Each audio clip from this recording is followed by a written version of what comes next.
O que é singularidade? Parte 1. Naruhodo. Bem-vindo ao Naruhodo, podcast para quem tem fome de aprender. Eu sou Ken Fujioka. Eu sou Altair de Souza. E hoje é dia de quê? Ciência e senso comum.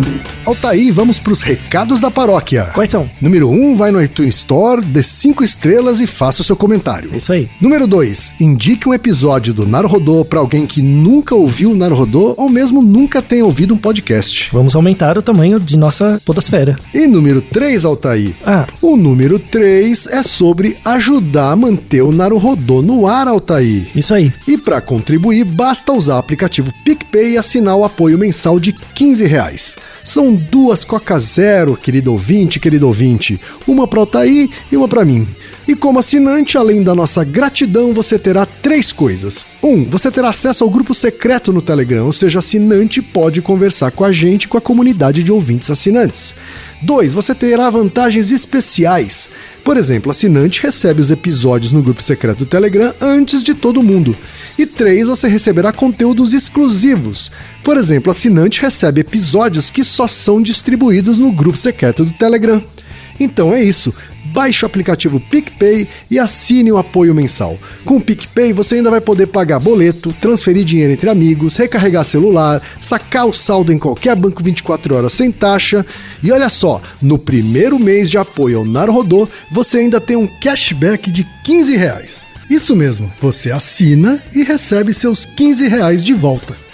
Tá? Agradecemos desde já e participem, por favor. É isso aí. Antes da pauta, mais um recado. O Naruhodo está abrindo espaço para o podcast das Minas, porque representatividade é importante também na podosfera. O destaque de hoje vai para o podcast Pergunta de Quinta, comandado pela Mona Motterly. Ouça o recado que ela deixou para você, ouvinte do Naruhodo, e conheça o podcast Pergunta de Quinta, com o Saque Feminista e o PDQ Veganista.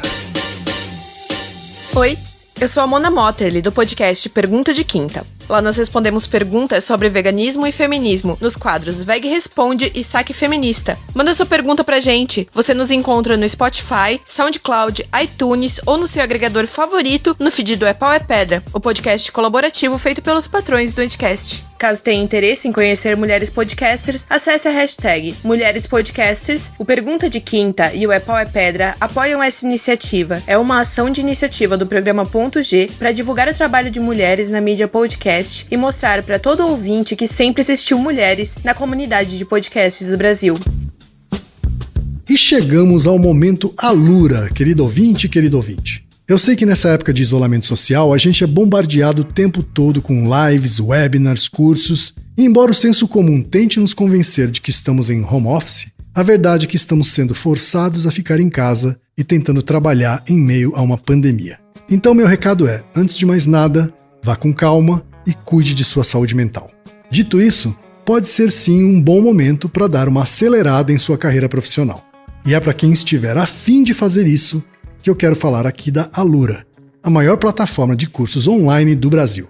Tem mobile, programação, front-end, infraestrutura de tecnologia, design, user experience, marketing digital, data science, inovação, gestão, tem para todos os gostos. E a Alura não é só uma plataforma. Ela é uma instituição de ensino, ou seja, ela garante a qualidade dos cursos que são produzidos por ela mesma. E funciona de um jeito muito simples. Você tem acesso a mais de 1000 cursos com uma única assinatura. Agora a vantagem, ouvinte Naruhodo tem desconto de R$100. Mas para ter esse desconto, precisa acessar a seguinte URL, anota aí, alura.com.br/promoção/Naruhodo. Repetindo, alura.com.br/promoção/Naruhodo.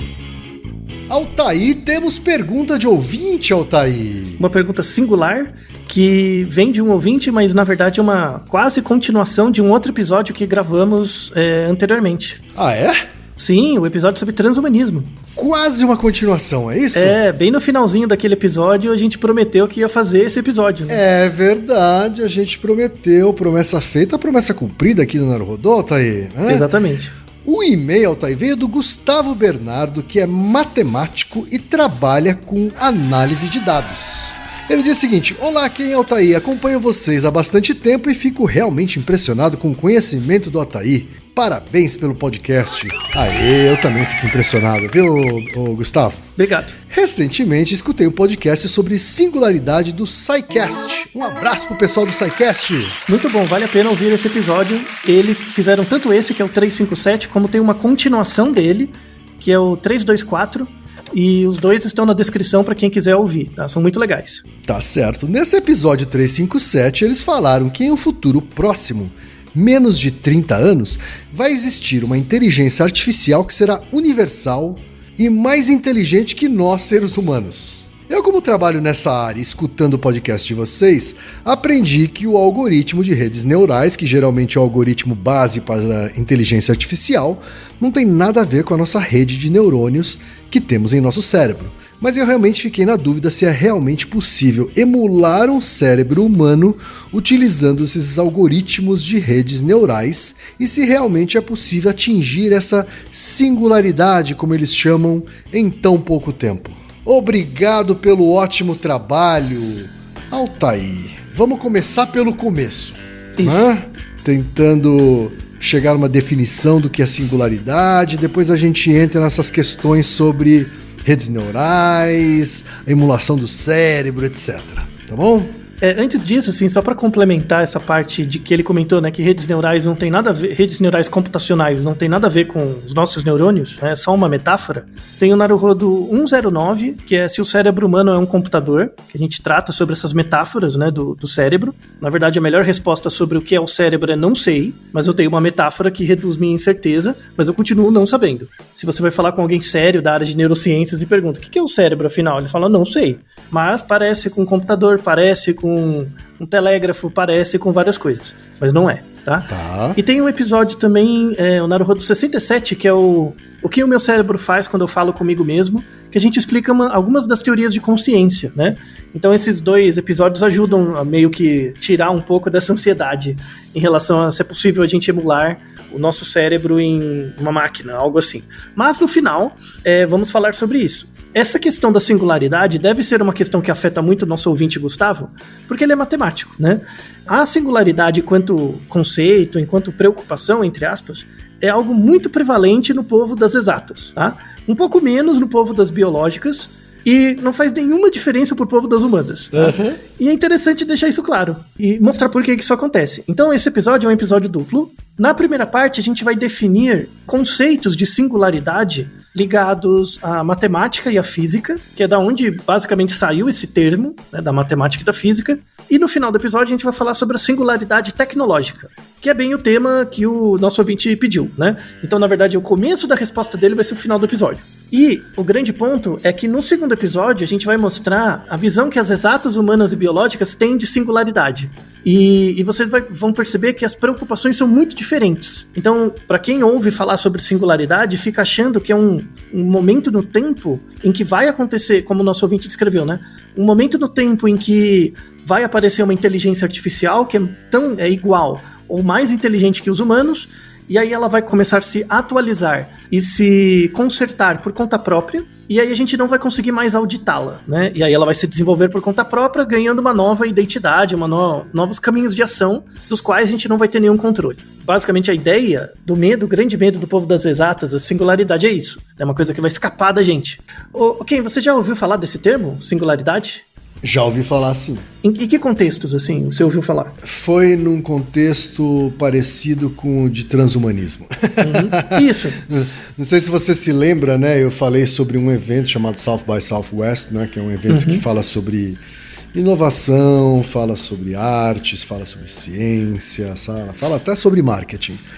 E dois dos temas presentes eram transhumanismo e singularidade, às vezes, inclusive, de maneira combinada. Então, esses termos são de fato muito próximos. Vamos deixar na descrição um livro, basicamente, que é sobre temas em transhumanismo, e aí ele fala sobre transhumanismo, é bem complementar ao episódio que a gente gravou, mas esse livro, a parte 7, não o capítulo 7, a parte 7 que tem vários capítulos, é uma parte específica sobre singularidade, tá? E você lembra que a gente teve um convidado naquele episódio de transhumanismo? Sim, tivemos o professor Milioni, não é isso? Isso, o professor Armando Milioni, que é um estudioso da área de transhumanismo, e como transhumanismo e singularidade são conectados, eu pedi, né, ele gentilmente aceitou, convidei ele novamente para mandar um áudio para discutir esse tema sobre singularidade. Então vamos circunscrever falas do professor Milioni, assim como no episódio sobre transhumanismo, nas duas partes, tanto agora quanto na parte da semana que vem. O primeiro áudio que eu pedi para o professor Milioni é uma definição de singularidade, e especificamente da singularidade tecnológica. Ele não vai falar nem da singularidade matemática, nem da singularidade física. Ele vai falar da singularidade que interessa as pessoas, assim, do senso comum, que é a singularidade tecnológica. Por favor, quem apresente o professor Milioni. Então vamos ouvir o professor Armando Milioni, que é engenheiro mecânico aeronáutico do Instituto Tecnológico de Aeronáutica, o ITA, é mestre em ciências, área de pesquisa operacional e transporte, também pelo ITA, doutor em filosofia, PhD em engenharia industrial, área de pesquisa operacional pela Northwestern University de Evanston, Illinois, Estados Unidos. Fala, professor Milioni. Olá, Altair, olá, Ken. É sempre um prazer falar com vocês, e agora o tema é singularidade tecnológica, ou, para ficar mais curto, apenas singularidade. Bom, vamos começar com a origem do conceito e do termo da palavra singularidade. Ainda na primeira metade do século XIX, vejam só, o editor de uma revista chamada Expounder of Primitive Christianity, alguém de nome Richard Thornton, essa pessoa conheceu e se maravilhou, aparentemente, com uma máquina de calcular mecânica, aos olhos nossos atuais, algo muito primitivo, porque ele fazia as operações básicas de soma e subtração. Então, o Thornton escreveu sobre essa máquina numa edição da revista da qual ele era o editor, do ano de 1847. Ele começa o texto fazendo elogios, dizendo que a máquina permite resolver um problema sem cansaço mental, prossegue alertando para os riscos que ele via, por exemplo, se essas máquinas passassem a ser usadas nas escolas. Mas quando ele termina, a frase final do texto dele é a seguinte, lembrando que as traduções são sempre traduções livres minhas, né? Então ele diz, aspas, quando tais máquinas forem aperfeiçoadas, talvez elas possam corrigir os seus próprios defeitos e então produzir ideias além do alcance da mente mortal, fecha aspas. Bom, essa ideia de uma máquina que corrige seus próprios defeitos, ou seja, que se auto-aperfeiçoa a ponto de produzir ideias além da capacidade humana, essa ideia traz o embrião do conceito de singularidade. E, mais tarde, muita gente também tratou dessa mesma ideia. Eu vou citar dois aqui, que foram dois dos cientistas mais importantes do século XX, o britânico Alan Turing e o húngaro John von Neumann. O Turing, em 51, ele publicou um artigo chamado Máquinas Inteligentes, uma teoria herética, em que ele escreveu que quando uma máquina começasse a pensar, então, de novo, eu abro aspas, não demoraria muito para ela superar nossos débeis poderes. Em algum estágio, portanto, devemos esperar que as máquinas assumam o controle. Fecha aspas. Ou seja, um conceito muito semelhante ao do Thornton, um século antes. E o von Neumann talvez tenha cunhado o termo singularidade, mas isso não é certo. O que se sabe é que em 1958, um matemático polonês chamado Stanisław Ulam, que havia trabalhado com von Neumann no projeto Manhattan da bomba atômica, ele escreveu um texto relatando uma conversa entre eles, em que von Neumann, que havia morrido no ano anterior, 1957, teria dito que o progresso tecnológico cada vez mais acelerado parece se aproximar de uma singularidade além da qual os assuntos humanos, como os conhecemos, não poderiam continuar. Então, está aí o uso da palavra singularidade pela primeira vez. Mas, de novo, não foi escrito ou dito, não há registro de que isso tenha sido escrito ou dito pelo próprio von Neumann. É um relato de terceiros. Portanto, o termo singularidade no sentido moderno, como vem sendo compreendido hoje, ele é atribuído a um cientista de computação chamado Vernor Wind, que foi professor da Universidade Estadual de San Diego, na Califórnia, e que era colaborador habitual de uma revista científica, de ficção científica, que se chamava Omni. Ela não existe mais, ela circulou por uns 20 anos, entre meados das décadas de 1970 e 1990, mais ou menos. Mas, na edição de janeiro de 1983, o Vernor Vinge escreveu, aspas, logo, nós criaremos inteligências maiores do que as nossas, e quando isso acontecer, a história humana terá atingido uma espécie de singularidade, uma transição intelectual tão impenetrável como o nó de espaço-tempo no centro de um buraco negro, e o mundo ficará muito além de nossa compreensão. Fecha aspas. E, a partir dessa menção do professor Vernor Vinge, o termo singularidade foi se popularizando. Talvez assim, o maior empurrão que ele tenha recebido foi quando um inventor, pensador e futurista muito produtivo americano chamado Ray Kurzweil publicou em 2006 o livro The Singularity is Near, que foi traduzido para o português. A singularidade está próxima. Então, a ideia geral de singularidade hoje em dia está associada a uma ruptura tecnológica de proporções tão gigantescas que alguns cientistas comparam em importância ao surgimento da vida ou da inteligência. Quer dizer, um evento tão importante que fará com que tudo o que se conhece até aqui, ou seja, toda a história da espécie humana, por exemplo, se transforme numa mera nota de rodapé de pouca relevância diante daquilo que virá. Altair, olha aí o professor Milioni explicando e filosofando ao mesmo tempo, Altair. Uma explicação muito boa, né? Muito bem detalhada, né? É muito legal ver um docente com muitos anos de experiência dissertando sobre um tema, né? De fato, ele faria isso muito melhor, ele faz isso muito melhor do que eu faria. Então, por isso, já agradeço desde já o aceite dele, né, para participar desse episódio. E a definição sublime sobre singularidade tecnológica. Pelos relatos das pessoas que pesquisam ou que falam, né, dessa área, o momento temporal em que a singularidade ocorrerá, né, a singularidade tecnológica, como o professor Milioni comentou, pode ser comparável ao surgimento da vida ou algo, momentos fundamentais da civilização, assim, né? Não só da civilização, quanto da biologia, do ecossistema e por aí vai. Aqui é importante mencionar da onde vem essa inspiração. A inspiração para pensar a singularidade como um ponto a partir do qual tudo que acontece depois desse ponto eu não consigo fazer previsões. Um jeito mais cotidiano de pensar singularidade é um ponto no espaço temporal, então o tempo está passando, de repente tem um ponto a partir desse ponto eu não consigo fazer previsões sobre o que vai acontecer para frente. Ou seja, como a partir de um certo momento eu não consigo saber mais o que vai acontecer. Isso é um momento de singularidade. E aí é muito interessante, isso tem a ver também com o fato do professor Milioni ser engenheiro e o nosso ouvinte ser um matemático. Essas são preocupações fundamentais do povo das exatas. O povo das exatas é um povo noiado com o fato de que as teorias deles não encaixam. Assim, eu tenho uma teoria, uma conjectura, ela explica até certo ponto, a partir dali virou uma singularidade. Eu não sei mais o que vai dar, né? E isso acaba incrustando na maneira de pensar do povo das exatas, assim. Então é legal, porque minha primeira formação não é em exatas, né? Se bem que hoje eu nem não digo mais se eu sou de exatas, humanas biológicas, mas é legal ver isso de fora, assim.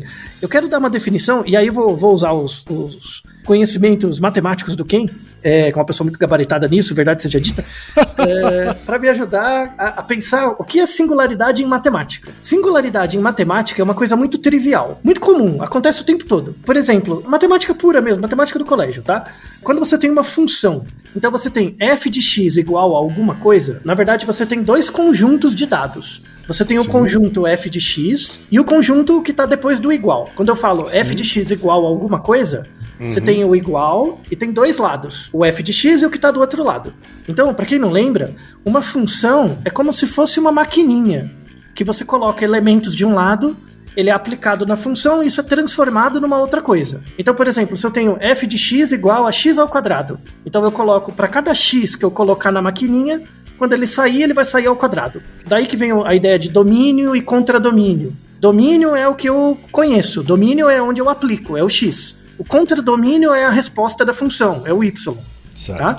E aí você pode representar funções num gráfico. Por isso que tem o eixo X e o eixo Y. O eixo X, a rigor, é o domínio, e o eixo Y é o f de x, que é o contradomínio. Então, tem formas muito simples de demonstrar singularidades em gráficos.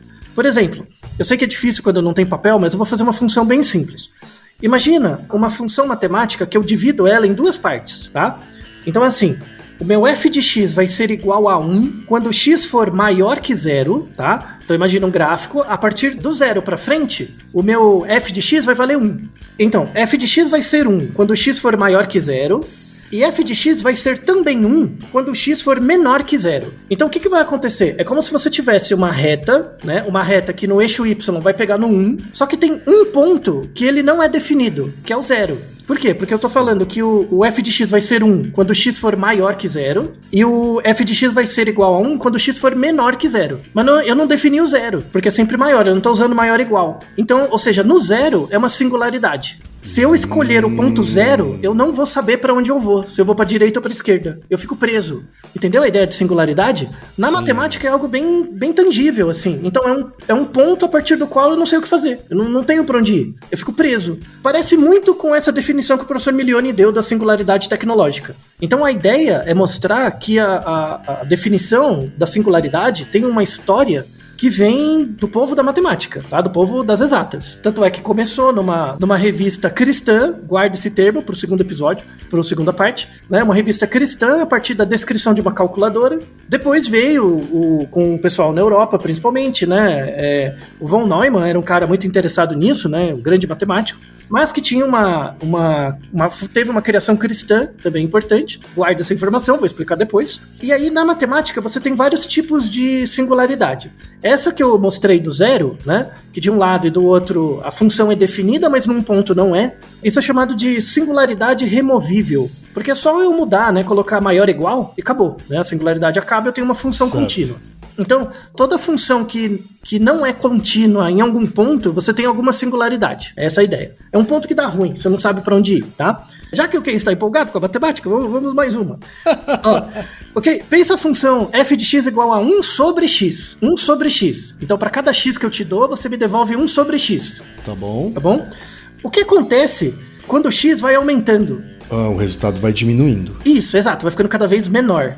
Até um ponto, assim, se o x for algo imensuravelmente grande, o f de x vai para 0, tudo bem? Porque eu estou dividindo por um número cada vez maior e o meu resultado está ficando cada vez menor. Certo.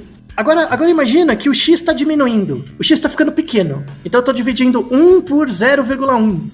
O resultado vai ficando grande, né? Isso. Depois 1 dividido por 0,01, 0,0001, né? Quanto mais perto de 0 o número fica, né?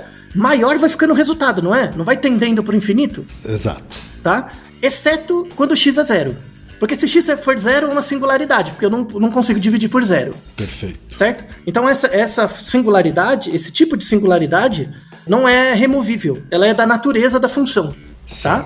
Por que eu estou explicando essas coisas? Porque quando você aplica isso nas humanas, você tem tipos de singularidade. Por exemplo, você tem singularidades, por exemplo, que você resolve mudando as regras do jogo. Então, era maior que 0, agora é maior igual. Pronto, acabou, né? Tem singularidades que é da natureza da função. Eu não tenho como resolver essa singularidade. F de x igual a 1 sobre x nunca vai ser definido no 0. Não tem jeito, eu quebro a matemática. Isso não acontece só na matemática, acontece em outras áreas do conhecimento também, a gente já vai ver. As pessoas acham que singularidades são coisas que vão para infinito ou para 0, em geral. Mas tem situações em que a singularidade não pode ser um valor que eu não conheço. Por exemplo, a função, aí eu não preciso pensar na função, mas a função seno de 1 sobre x, tá? Toda função seno é uma senoide, né? Gera uma onda. Quando é o seno de 1 sobre x, quando o x é 0, eu não tenho como saber o seno, porque não dá para saber quanto é 1 sobre 0.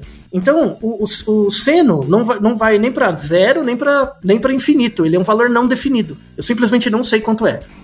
Tá? Isso é um outro tipo. E aí tem um tipo de função, que também é um outro tipo de singularidade, que é interessante, que um dos exemplos, depois você pode pôr no Wolfram Alpha, quem tiver interesse. Tô fazendo isso em homenagem ao nosso ouvinte matemático, tá? Que é f de x igual a exponencial de menos 1 sobre x ao quadrado. Essa função, ela tem uma cara que parece um balde. Imagina um balde, sabe balde de limpeza? Né? O balde não tem paredes e a parte de baixo do balde não é reta. Sim. Então imagina uma função que ela vai diminuindo, aí ela fica reta e depois ela vai aumentando.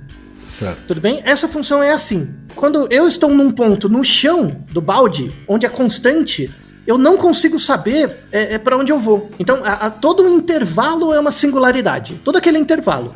Certo. Tá? Então você tem tipos de singularidade matemática, que são pontos que não existem, mas que eu posso consertar, que são pontos que da natureza da função não existem, que são pontos que eu não sei nem a quantidade, nem se aproxima de zero, de infinito, não dá para definir.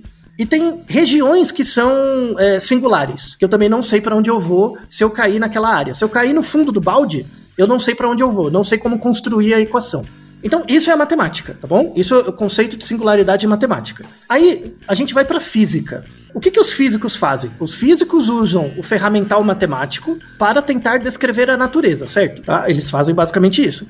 O que é singularidade na física? E aí é uma definição super importante. A gente já está fazendo uma ponte com as biológicas e as humanas aí. Na matemática é meio trivial existir singularidade. Quando a gente vai para física, que é a aplicação na natureza, a gente vê coisas interessantes. Quando a gente fala em física, a singularidade de um modelo físico é um intervalo onde a teoria que eu estou usando não se aplica.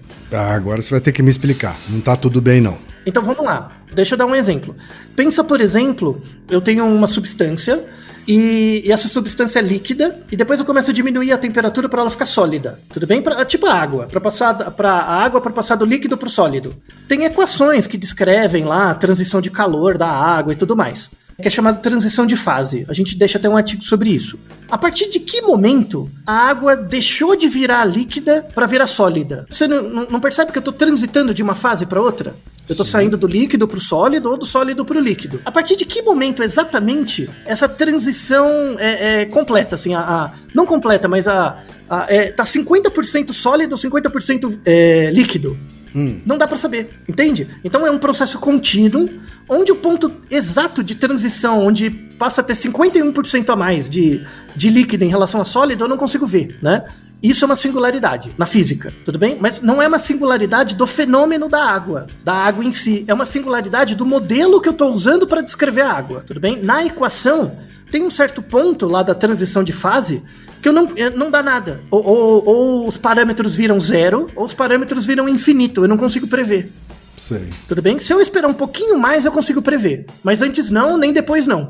E esse ponto, esse momento, esse período de tempo é o que a gente pode chamar de singularidade, então, na física. Na física, isso. Mas, de novo, uma coisa importante é que essa singularidade é do modelo, é da equação, não é da água. Tudo bem? Por quê? Porque o objetivo físico ali é usar o ferramental matemático para descrever a natureza. Mas será que as coisas acontecem na natureza por causa da matemática? Essa é uma pergunta. A gente já discutiu em um episódio duplo, 183 e 184, se é possível juntar exatas, humanas e biológicas. Agora, mesmo nos exemplos de matemática e de física, ainda há um quê de abstrato, né, Altair? Não, total abstrato. Na matemática é puramente abstrato mesmo, tá? É uma característica da função, você tem que entender função e acabou. Quando você vai pra física, você já consegue ver umas nuances. Por exemplo, imagina uma torneira e dessa torneira tá pingando água, tá? Gotinhas de água.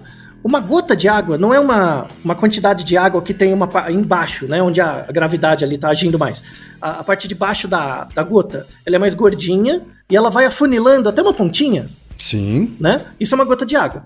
Quando você vê gotas de água caindo de uma torneira, bem pouquinho assim, né? Aquela goteira que você deixou mal aberta, a torneira mal fechada, e ela te acorda, né? Esse tipo de coisa, né? Você não consegue, por equações, se eu olhar a gota inteira, eu não consigo prever o grau de curvatura da gota, vendo ela. É uma singularidade. Então imagina, tem a água dentro da torneira e a gota depois. Uhum. No momento que a gota tá saindo, eu não consigo prever a forma dela, tá? Por uma equação. A equação que descreve o movimento daquela massa de água, né? Que gera a gota, eu não consigo prever as características da forma daquela gota em um certo momento no tempo que eu defino como singularidade, tá? Tudo bem? Ok. Tá bom? Isso só acontece quando eu defino que a água é um fluido. Porque, ó, pensa comigo.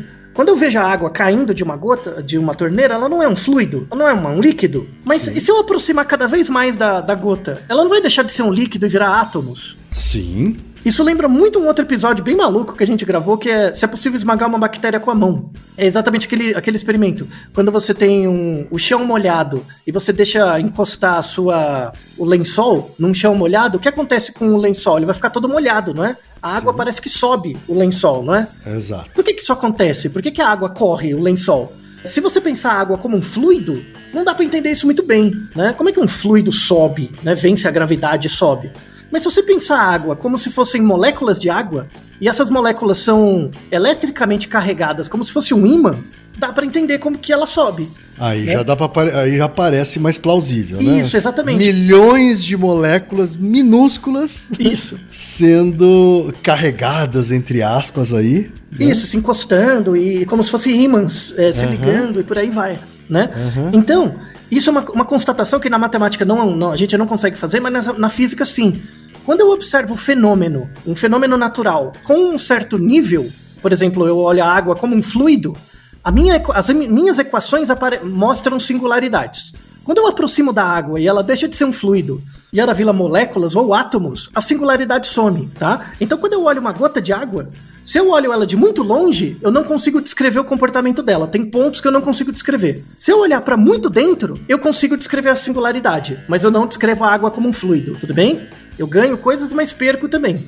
Esse jogo de nível de análise em relação à existência ou não de singularidade é a grande mensagem desse episódio. E é uma grande explicação pela qual boa parte físico, matemático, engenheiro é pilhado com singularidade. Por quê? Porque o pessoal tem uma cabeça de entender que tudo é um modelo, em geral um modelo matemático, né? Ou um modelo axiomático baseado em axiomas que se provam, como a matemática.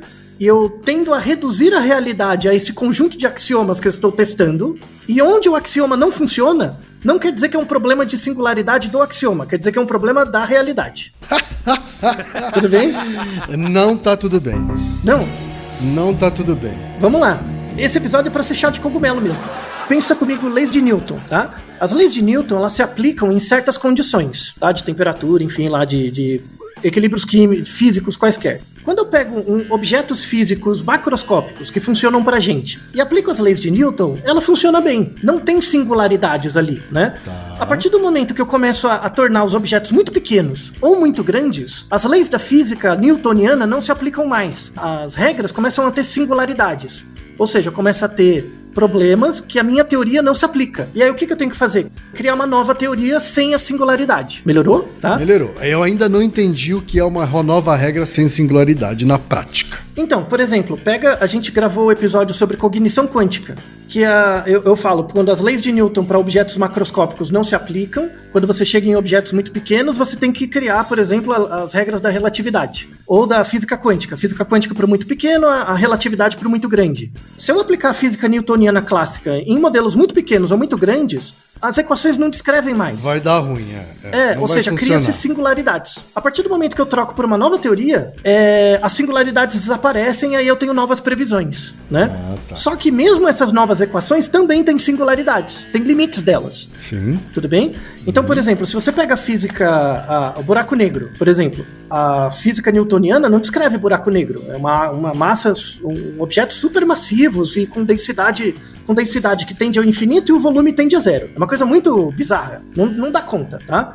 Aí surgiu a teoria, assim, a solução da teoria da relatividade geral do Einstein é para descrever esses objetos como buracos negros, onde você tem concentrações gravitacionais muito grandes, tão grandes onde toda a massa é concentrada a rigor num ponto, né? E nem a luz consegue sair dali, né? Então você tem um objeto estelar que tem um horizonte de eventos, que é o limite onde eu consigo ver, e a partir dali, se você passar o horizonte de eventos, você cai no buraco. Então imagina um buraco que é extremamente denso. Imagina que você caiu nele.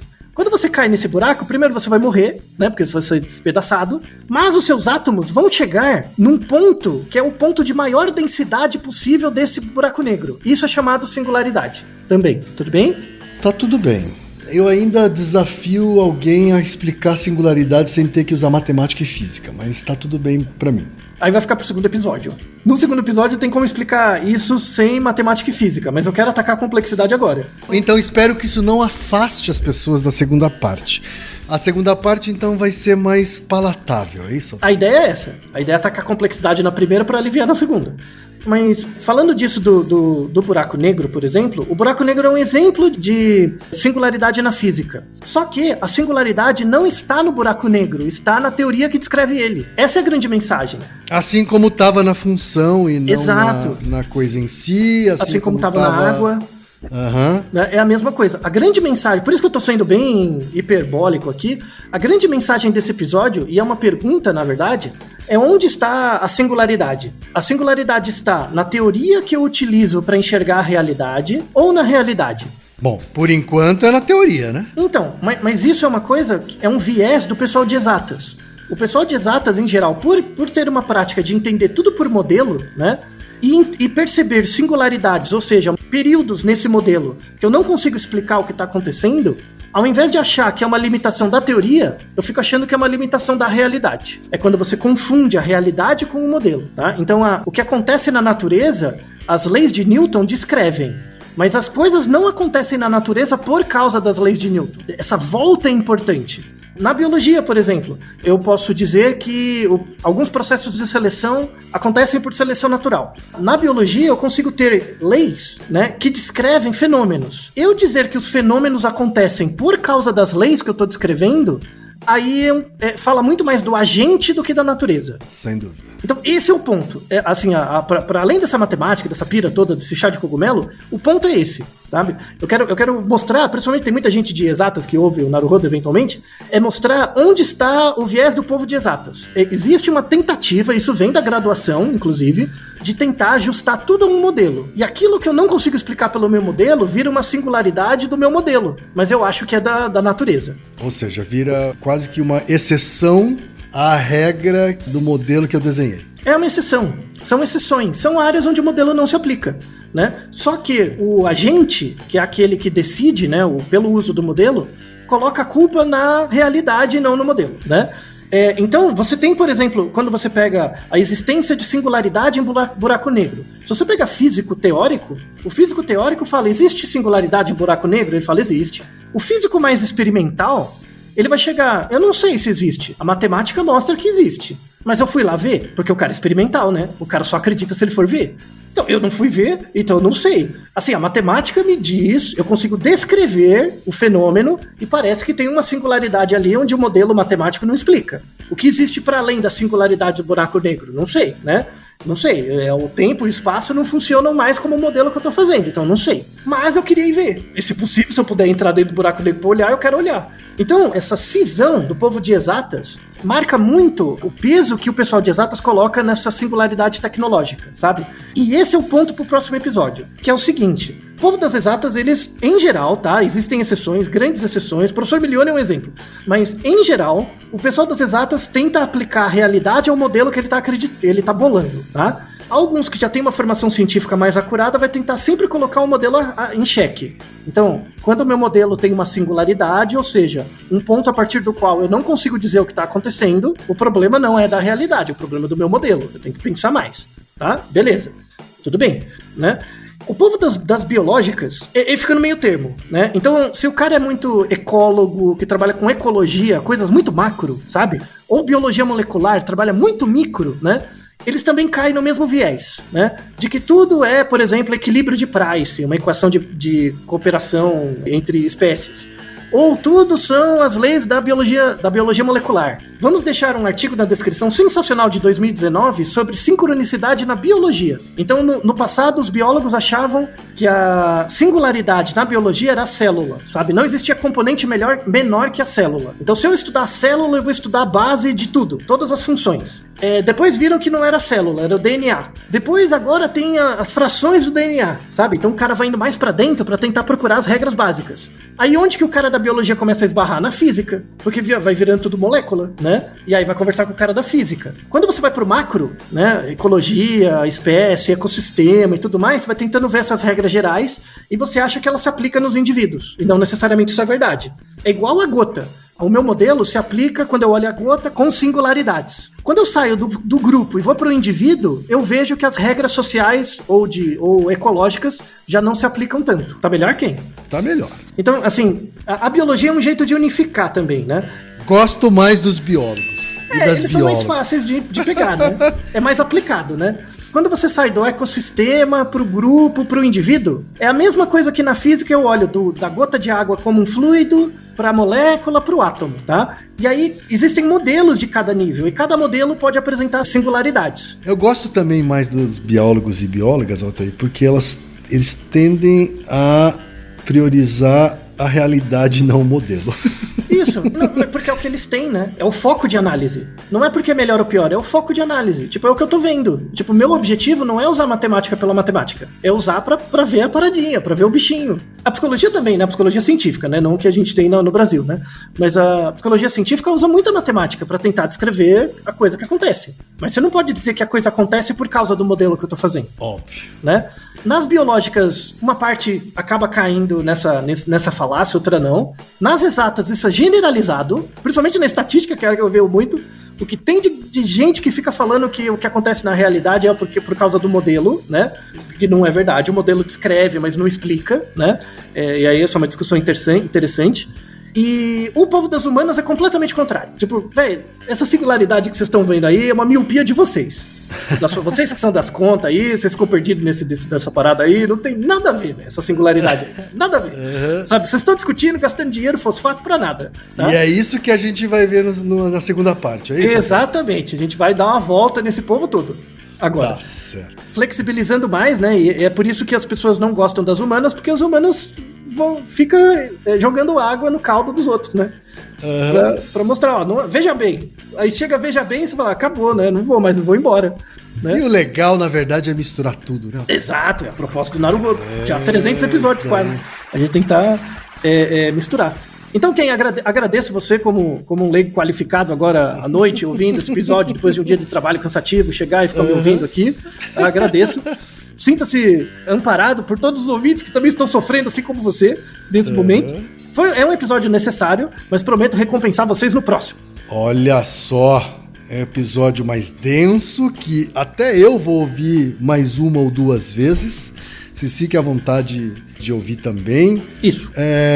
Porque a gente volta daqui uma semana com a parte 2 desse episódio, não é isso, Altair? Isso, aguardem. E vão lendo o material na descrição do vídeo até lá. Naruhodô, ilustríssimo ouvinte!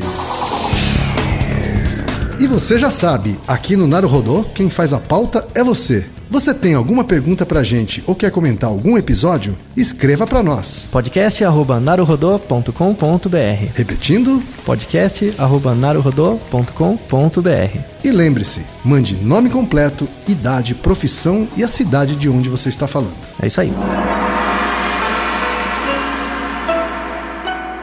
Naruhodo. Esse podcast é apresentado por b9.com.br.